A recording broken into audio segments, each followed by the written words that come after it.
Chao. 2 de la tarde, 28 minutos en Radio Recuerdos. Su suerte merece un chance.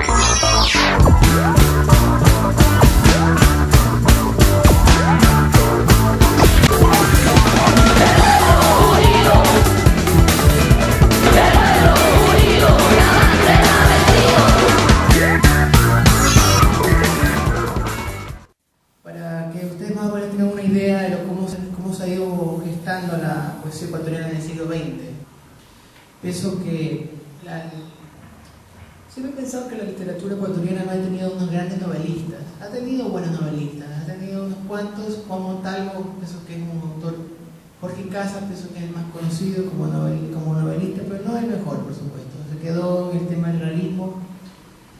Hay algunos autores de los 70 muy políticos, como Gallegos Lara, pero pienso que lo mejor de la literatura ecuatoriana está en el cuento y en la poesía. Pienso que la poesía ecuatoriana es lo más interesante que ha dado el Ecuador.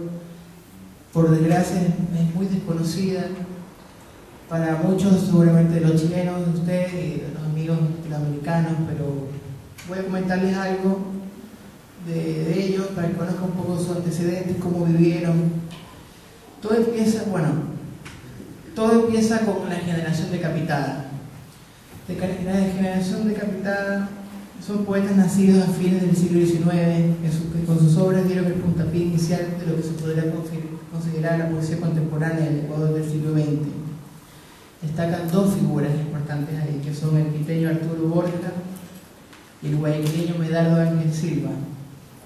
Fueron poetas que escribieron sobre la muerte y que se debatieron entre la incomprensión social y la aristocracia de esos años. Poetas que murieron muy jóvenes debido a suicidios u otros motivos de diversos índoles. Medardo Ángel Silva, poeta que falleció muy joven, falleció como a los casi 21 años, algo así, se suicidó.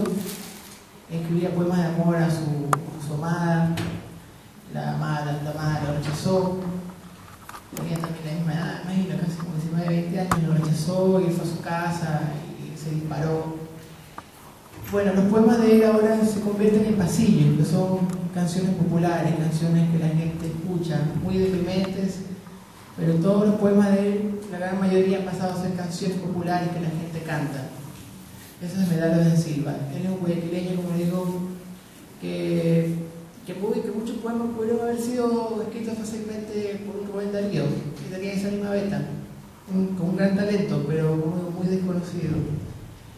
De ahí está Arturo Borja, que también, todos, bueno, la generación decapitada lo llaman porque se decapitaron todos de algún modo, todos se suicidaron.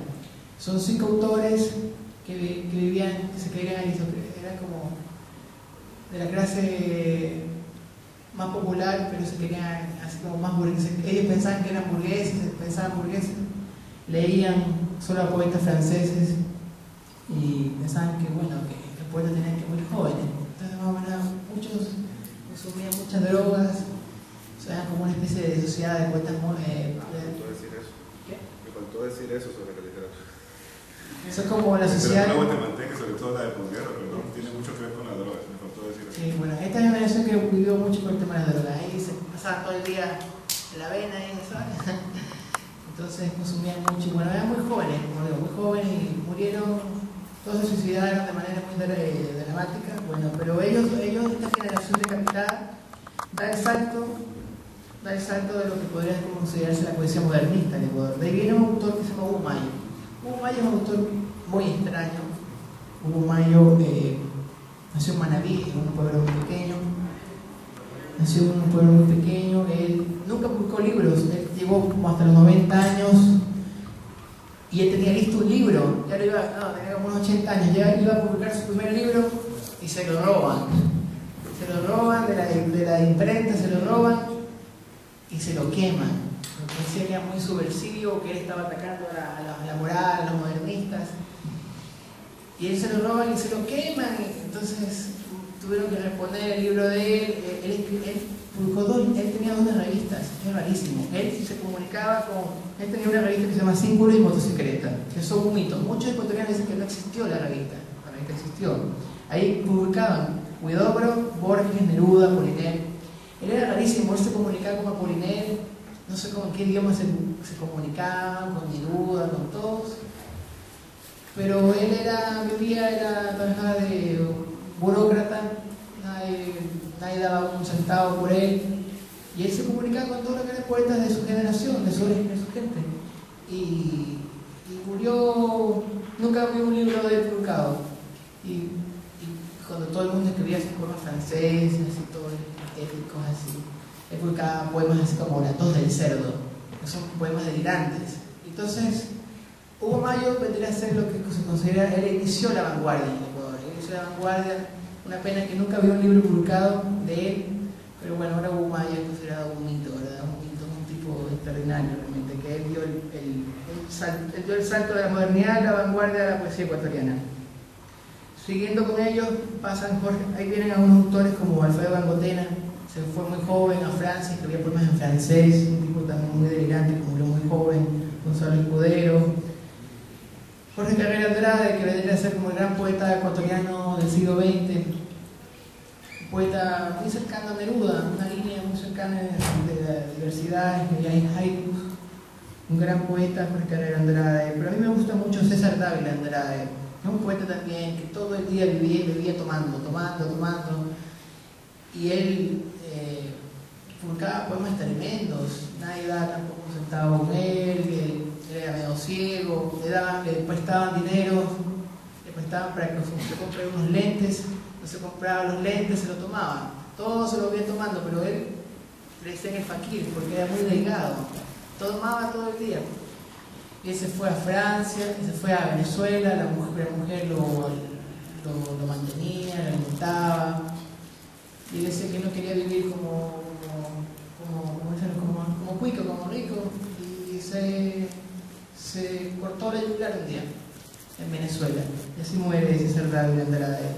Creo que es el gran poeta ecuatoriano del siglo XX, deberían leerlo. César Dávila Andrade, cualquier antología del siglo XX de la literatura latinoamericana, pero ya es demasiado desconocido. Siguiendo ahí ya vienen los autores, que son los autores importantes, los actuales, que son Jorge Enrique Adú, secretario de Neruda, muy cercano de Neruda. Su primera poesía obviamente muy influenciada por Neruda, de ahí de otros saltos. Rafael Díaz y Casa, que es un autor un poco perdido, que mi grupo usa este papel, un grupo guayaquileño, lo hemos intentado rescatar. Creo que es una gran voz. Efraín Jaredro, un tipo también muy delirante. Ellos nacieron, están entre los 26, Jorge Enrique Adú nació en el 26, Rafael Díaz y Casa en el 25 y Efraín Jara en el 26. Ellos son grandes poetas ahorita, mayores, digamos así, de la poesía ecuatoriana. Pasan ahora, viene una generación muy interesante, ya cerca de los años 60, 70, como Carlos Eduardo Armillo, David Ledesma Vázquez. David Ledesma Vázquez también es otro tipo extraordinario, otro gran poeta de la literatura latinoamericana. Él era homosexual y también se sentía muy reprimido por una sociedad muy pacata ecuatoriana y nunca podía decir con su poesía, como que quería expresarse, pero le costaba salir el tema de la homosexualidad de ahí, le costaba. Y también dejó unos poemas delirantes, y un poema cuando él se ahorcó, en cambio. Todos estos poetas, muchos mueren muy dramáticamente, pero son la poesía. Yo insisto en el tema, no es tanto por ser dramático por las muertes de ellos, porque todos mueren, la mayoría mueren de forma muy dramática, pero está muy, si uno lee la poesía de ellos, la vida y obra está muy ligada. Por ejemplo, David Ledesma Vázquez siempre escribía sobre un poema que se llama La corbata amarilla, la corbata amarilla, la corbata amarilla, la corbata amarilla, y él se ahorcó con una corbata amarilla. O sea, está muy vinculada la poesía con la vida de ellos. Gran poeta, como les insisto, David Ledesma Vázquez, dejó los poemas delirantes. Hay un poema que le encontraron en su bolsillo cuando él murió, ya que se había suicidado, se había ahorcado en esa corbata amarilla, y un poema final, un poema largo. Es tremendo, realmente es tremendo. A mí David Ledesma Vázquez, yo gané un premio, el Premio Nacional David Ledesma Vázquez. Cuando yo supe que había un premio en honor a él, participé enseguida, y cuando gané para mí era un orgullo. O sea, no me dieron un cuadro, me dieron unas cosas, no me importa. Le decía, solo con saber que yo tengo el premio David Ledesma Vázquez, para mí es un honor extremadamente importante. Ya para mí ya eso es mucho, no importa lo demás. Bueno, está David Ledesma Vázquez, él nació en el 34 y murió en el año 61. David Ledesma Vázquez, Euler Granda, un poco, él trabaja mucho en la antipoesía, es como nuestro antipoeta en cambio de Euler Granda, es del año 35, imagínense. David Fernando Casombera, que también es otro gran antipoeta. Fernando Casombera, muchos de ellos grandes amigos ahora, mayores, pero grandes poetas. Viene ya toda una generación del 70, muy vinculados con la política en el Ecuador. Los sánsicos, que son un movimiento, serían como los infrarrealistas en México, versión ecuatoriana. Es más, Bolaño habla de los sánsicos en Los Detectives Salvajes. Los sánsicos, un grupo delirante, que llevan así escándalos. Bueno, era un grupo muy especial.